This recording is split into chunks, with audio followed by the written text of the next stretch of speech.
Assalamualaikum warahmatullahi wabarakatuh. Bagaimana kabarnya hari ini teman-teman? Semoga teman-teman selalu diberikan kesehatan, keselamatan, kemudahan oleh Allah Subhanahu wa taala.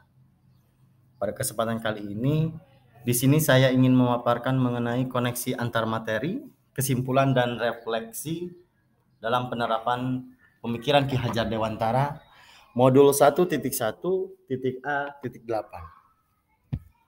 Tapi sebelumnya izinkanlah saya untuk memperkenalkan diri.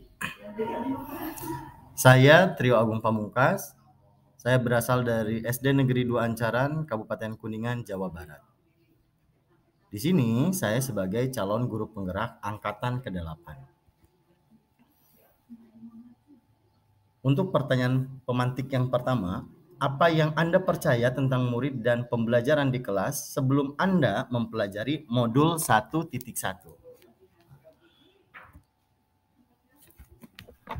Di sini saya percaya bahwa guru berperan aktif dan mempunyai kuasa penuh dalam pembelajaran. Guru kurang melihat potensi minat dan bakat peserta didik, serta guru kurang memperhatikan karakter dari setiap peserta didik. Guru membuat dan memberikan hukuman jika melanggar aturan. Guru terfokus pada pencapaian KKM peserta didik semata. Target utama dari seorang guru hanya menuntaskan materi yang telah ditetapkan dari kurikulum. Lalu guru terlalu menuntut peserta didik pada penguasaan materi yang terlihat dari ranah kognitifnya saja. Lalu pertanyaan pemantik yang kedua yaitu, apa yang berubah dari pemikiran atau perilaku Anda setelah mempelajari modul ini?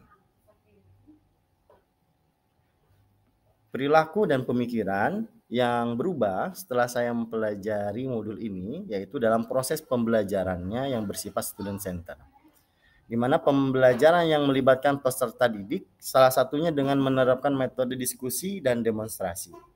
Dengan menerapkan metode ini, saya harap peserta didik bisa berperan aktif dan terlibat langsung dalam proses pembelajaran sehingga tercipta suasana yang menyenangkan dalam proses pembelajarannya.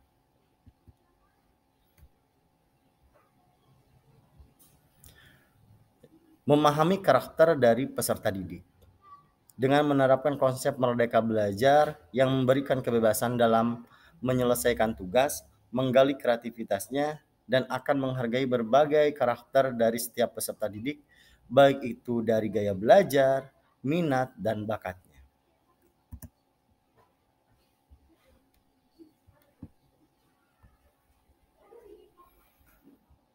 Menuntun sesuai dengan kodratnya, yaitu dengan melaksanakan pembelajaran yang menuntun dalam mengembangkan minat dan bakat dari peserta didik yang sesuai dengan kodrat keadaan, di mana kodrat keadaan itu bisa berupa kodrat alam ataupun kodrat zaman.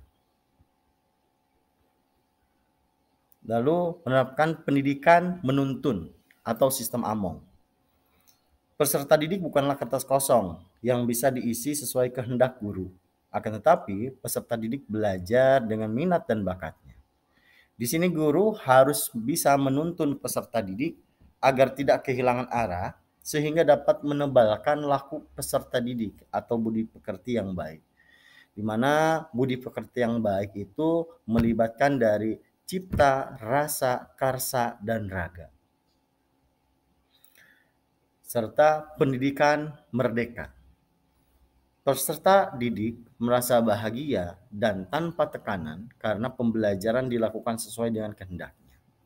Guru menyajikan pembelajaran yang menyenangkan dengan metode dan model yang bervariasi, sehingga peserta didik tidak bosan dalam belajar.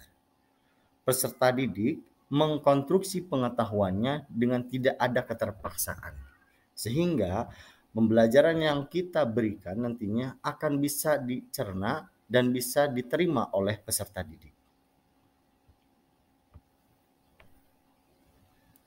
Untuk pertanyaan pemantik yang ketiga, apa yang dapat segera Anda terapkan lebih baik agar kelas Anda mencerminkan pemikiran Ki Hajar Dewantara? Di sini untuk menerapkan pembelajaran yang lebih baik sesuai dengan keinginan Ki Hajar Dewantara, di sini yang pertama saya akan membuat kesepakatan kelas.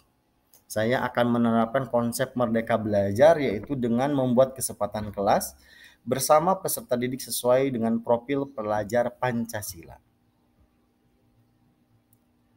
Lalu menerapkan pembelajaran bersifat student center.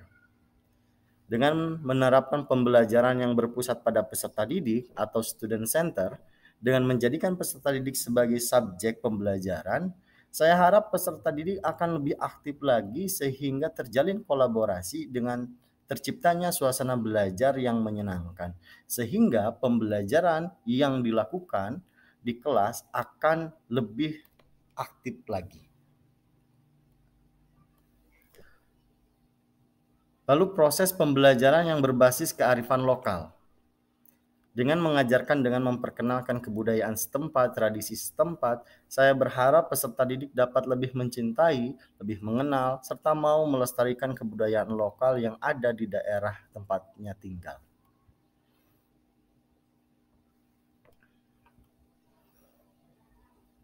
Menuntun peserta didik sesuai dengan kodratnya. Saya di sini akan melaksanakan pembelajaran yang menuntun anak atau peserta didik sesuai dengan kodratnya, baik itu kodrat alam dan kodrat zaman. Saya harap dengan menyesuaikan dengan kodratnya, peserta didik dapat menyesuaikan dengan minat dan bakatnya.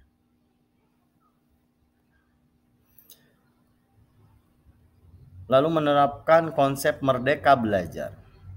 Saya akan mencoba menerapkan konsep merdeka belajar, yaitu dengan membuat kesepakatan kelas bersama peserta didik sesuai dengan profil pelajar Pancasila.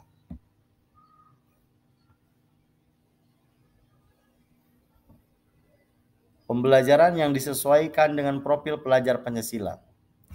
Proses pembelajaran di sini tidak hanya terfokus pada kemampuan kognitifnya saja dan ketercapaian KKM semata, melainkan ada berbagai aspek yang perlu dikembangkan, baik itu dari spiritual, sosial, afektif, dan psikomotor. Dengan menerapkan profil pelajar Pancasila, saya harapkan proses pembelajaran itu akan jauh lebih efektif lagi dan dapat diterima oleh peserta didik.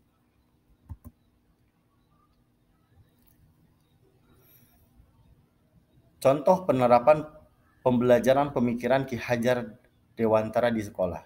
Di sini ada beberapa contoh penerapan pembelajaran pemikiran Ki Hajar Dewantara yang telah saya terapkan di sekolah.